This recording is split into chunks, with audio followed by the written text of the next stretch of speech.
mujibu wa mamlaka ya wizara, mamlaka ambayo ilishatoa maelekezo kwamba eneo hili la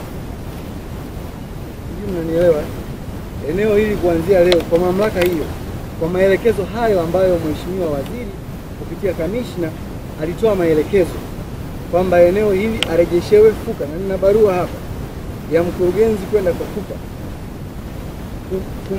kuhusiana na kurejeshewa kwa eneo la. Sasa kwa mamlaka hiyo na mimi nikote maelekezo hayo kwamba vyombo vinavyohusika na ulinzi na usalama vihakikishe amani na utulivu wa eneo hili.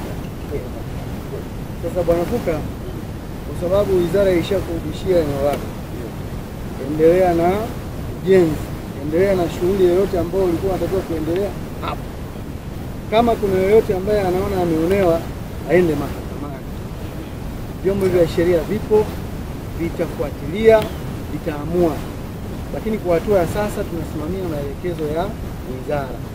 Na hili jamani, sitaki kusikia mtu anaendelea kumchokoza.